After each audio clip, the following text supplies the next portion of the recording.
Et bonsoir à tous, j'espère que vous allez bien. Nouveau numéro de votre émission Sans détour. Toutes les semaines, on invite des forces vives du territoire lot-et-garonnais à notre micro, au studio aussi vidéo YouTube Radio Bulle officielle, ici au 22 rue Richard Cœur de Lyon.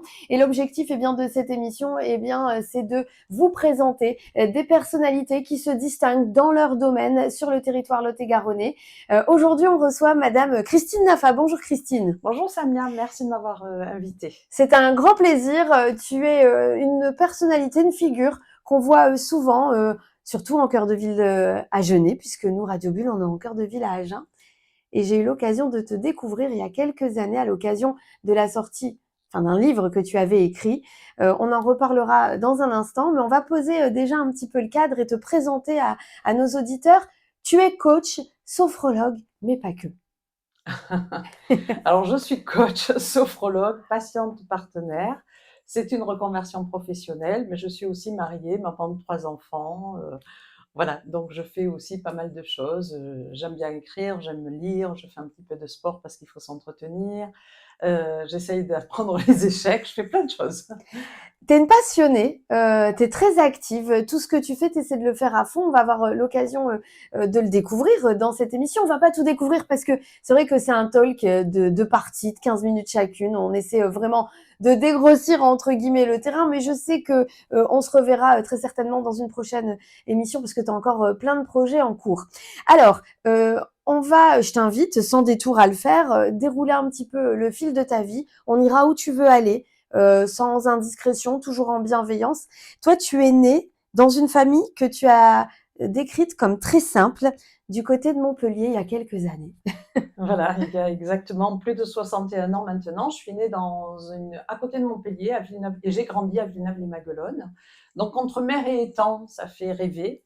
Mais en tout cas, j'ai eu la chance d'être en liberté. C'est-à-dire que je faisais du vélo entre les étangs. Et c'est vrai que de bouger, ça fait du bien pour tous les enfants. C'est un message pour les enfants d'aujourd'hui.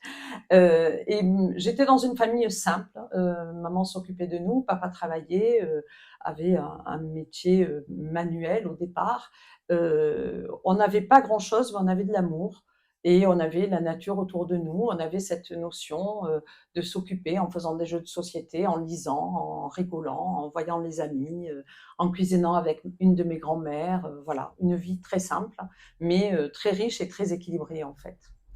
Tes grands-mères, là tu disais en cuisinant avec une de mes grand-mères, euh, tes deux grands-mères, maternelle et paternelle, elles vont avoir une importance capitale dans ta vie, dans la façon dont tu vas te développer dans la vie plus tard, mais aussi j'ai l'impression que c'est une sorte de repère moral. Elle charrie beaucoup de valeurs pour toi. Exactement. Alors, j'avais des grands-mères. Une était née en 1902, donc ce siècle avait 2 ans, mais juste 100 ans après Victor Hugo. Donc ça, c'était ma grand-mère maternelle qui effectivement connaissait particulièrement bien Victor Hugo, la littérature classique, qui était une des premières opticiennes femmes de France et qui était toute petite avec une peau très blanche et qui était très gentille, excellente cuisinière, qui adorait les chats qui avait épousé un homme qui avait 16 ans de plus qu'elle et qui était juste un révolutionnaire parce que donc il était né en 1800, d'accord, hein, voilà. C'était vraiment quelqu'un du 19e siècle et qui avait pourtant divorcé avec un enfant, a épousé ma grand-mère en deuxième noces et qui était parfaitement bilingue allemand, pardon, et français. Voilà, donc cette première grand-mère qui m'a appris à mettre une table, à recevoir, qui m'a amené au cinéma, qui m'a appris à faire les confitures, à faire tout ce qu'on appelle les mijotés. Une femme distinguée, mais très simple et vraiment avec un grand cœur. Et puis de l'autre côté, j'avais une grand-mère, d'ailleurs je rigole rien qu'en y pensant, donc paternelle, qui elle était une femme du peuple de la terre, qui s'était mariée très jeune pour échapper à ses parents et qui est tombée sur un homme, je pense qu'elle n'a jamais véritablement aimé, comme quoi, voilà, mais qui était un bout en train dingue, qui faisait quasiment 15 kilomètres pour aller travailler tous les jours en vélo, qui a été veuve très jeune, avec 3 enfants à charge, qui avait perdu 2 enfants en bas âge, et qui était quelqu'un de Ouais, c'était un bout en train, en fait. Elle était tout le temps en train de rigoler, tout le temps en train de sortir des bêtises. C'est elle qui m'a invitée un jour chez elle quand j'avais 17 ans. Elle m'a dit: «Bon, maintenant, il faut que tu ailles au bal, il faut que tu trouves un mari». Bon, voilà, elle était très marrante et en fait, elles étaient très différentes, mais elles se respectaient. Elles se respectaient en étant, voilà, très différentes, en ayant des idées politiques différentes, en ayant un niveau de culture générale extrêmement différent. Voilà, il y en avait une, elle avait appris sur le tas et l'autre, elle avait appris et sur le tas et dans les livres et c'est pas du tout la même chose, voilà. Mais elles m'ont influencée toutes les 2, oui. Et on va le voir en deuxième partie d'émission, Mmh. comment elles ont pu Mmh. t'influencer au travers de ce que tu es en Mmh. train de nous raconter Mmh. là. Donc, c'est ton héritage en quelque C'est sorte. ça. Et là, ton enfance, on la sent particulièrement choyée, mais on sent que voilà, tu évolues dans un cadre bucolique, j'ai envie de dire. Et Mmh. tout à l'heure, tu le disais, c'est important pour les enfants de bouger. Mmh. Et pourtant, toi, à un moment donné, t'as plus trop pu bouger. Ah, c'est ça. En fait, Mm. à partir de alors très rapidement, on a dit à mes parents que j'avais un problème aux yeux. Donc ça, j'ai appris quasiment 30 ans après que j'avais la même pathologie génétique que mon grand-père qui était aveugle à 40 ans. Et puis à 8 ans, en fait, on s'est aperçu que je grandissais tordue. À 12 ans, les choses se sont vraiment, ouais, accélérées. J'étais, bossue. J'avais 2 bosses dans le dos et j'étais très tordue et là, bah, j'ai vécu l'appareillage très lourd. Un appareillage alors j'aurais dû être opérée, je n'ai pas été opérée pour une histoire bien triste, mais quoi qu'il en soit, je ne regrette rien parce que je suis en vie et j'ai été appareillée avec un corset, qui me tenait la tête, hein, et le bas du dos et c'était en 1976, 1er avril 1976. Et c'est pas une blague, c'est pas un poisson. C'était pas un poisson et c'est la première année où on a changé l'heure. Donc, je suis incollable sur la première année où nous avons changé l'heure, était hiver, parce que c'était donc en 1976. Donc, j'ai été hospitalisée.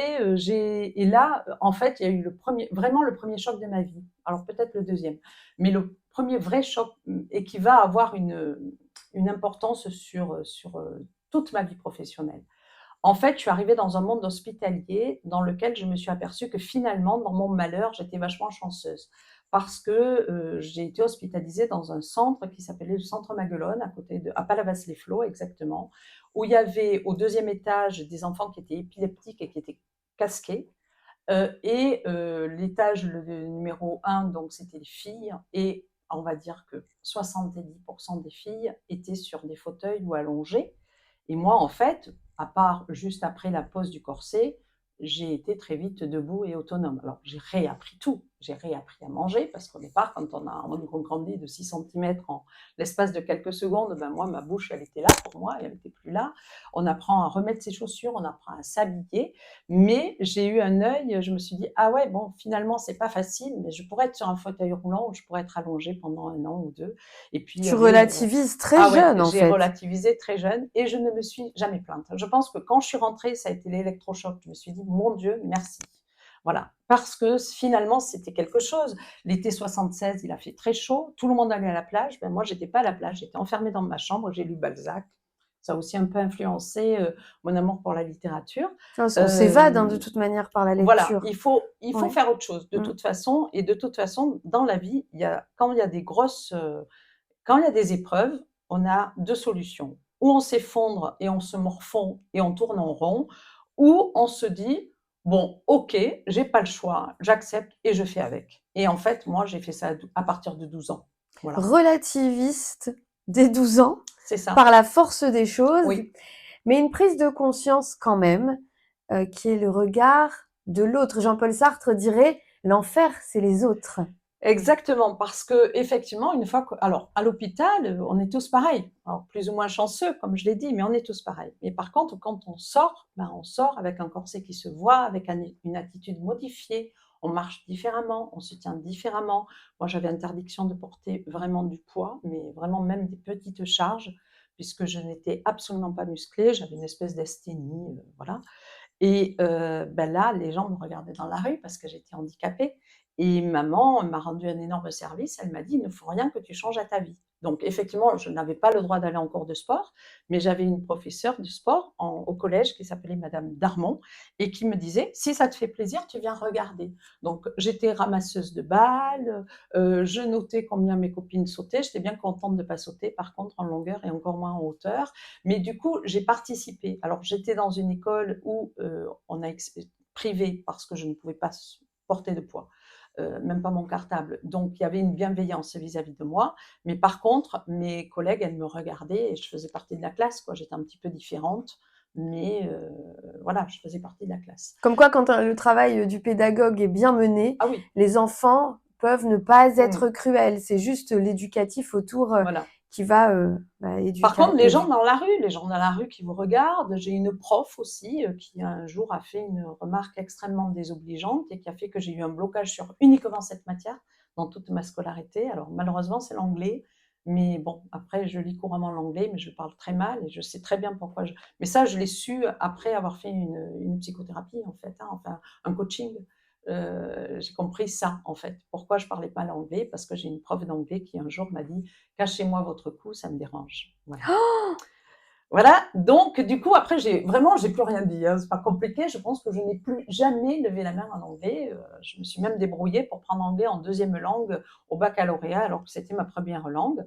Voilà. c'est Mais quoi qu'il en ignoble. soit, oui, oui, oui, oui. Ah ben, il n'y a pas que des gens très Ah, je suis sympathiques. choquée. Hein. Et en fait, c'est vrai que ça. Ouais, moi, je me plaignais pas. En fait, je me plaignais pas et j'avançais. Je faisais ma vie, en fait. Je faisais ma vie. Voilà. Tu faisais ta vie et donc tu as été très jeune, voilà, baignée, j'ai envie de dire malheureusement, ton enfance dans l'univers hospitalier. Tu as vu très vite les tenants, les aboutissants, la force aussi des soignants et des chirurgiens. À cette époque-là, tu te voyais bien chirurgien? Oui, alors, Chirurgienne, je sais même pas ouais, si on ouais, le ouais, dit si on dit aujourd'hui. chirurgienne, si. En fait, oui, j'avais envie de faire médecine et j'adorais la chirurgie. Je trouvais que la chirurgie, c'était extraordinaire, quoi, en fait. Hein. Et bon, j'ai pas eu médecine pour plein de raisons. C'était un concours très sélectif à l'époque et même si on était plutôt très bon élève, on n'était pas enfin, on n'avait pas tous médecine. Il fallait aussi être rapide et c'est peut-être quelque chose que je n'avais pas du tout. Et puis surtout, j'étais pas bonne en physique, il faut l'avouer. Oui, Voilà. d'accord. Donc j'ai raté médecine et j'aimais le théâtre aussi. J'en avais fait parce que ça faisait aussi partie. J'ai joué quand même Corseté, le maître d'armes dans Molière, au théâtre de Montpellier. Enfin, quand je dis que j'ai fait quand même des choses incroyables, mais allons messieurs, comme ça avec un corset, Avec un corset, ouais. ça fait pas mal quand même, faut avouer. Mais du coup, j'adorais aussi le théâtre et j'ai une copine qui m'avait parlé de l'industrie pharmaceutique. J'ai commencé visiteuse médicale et j'ai très vite compris que si je profitais du système de formation que proposait l'industrie et que je m'appliquais à apprendre et à devenir très bonne en physiologie, je pourrais évoluer. Et très vite, je suis passée visiteuse de ville à l'hôpital. Très vite, après, je me suis occupée d'essais cliniques. Et puis, quelques années après, je suis repartie à la fac à 2 reprises et j'ai passé un diplôme de formateur médical. J'ai passé un DU de diabétologie et j'ai été formatrice médicale avec une spécialité en diabétologie.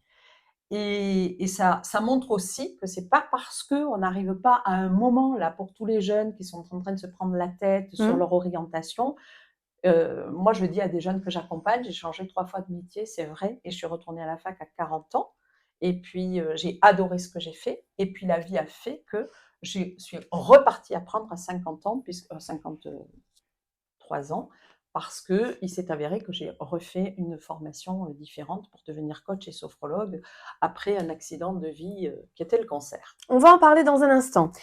On relâche pas les efforts, on s'adapte. On s'adapte. Tout le temps. Oui.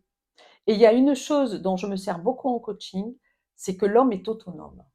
On vous coupe un bras, vous vous adaptez. On vous enlève un œil, vous vous adaptez. L'homme a cette capacité-là à s'adapter, à devenir autonome. Et vraiment, c'est le macrophage qui c'est vrai, on est capable de se modifier, on est capable de s'adapter à tout. Il faut simplement prendre un petit peu de recul. On prend du recul, on dézoome, on C'est ça, on s'adapte dézoome. et on se fait même coacher dans Sans détour cette semaine avec Christine Lafin. On te retrouve dans un instant. À tout de suite Christine. Merci. À tout de suite les amis.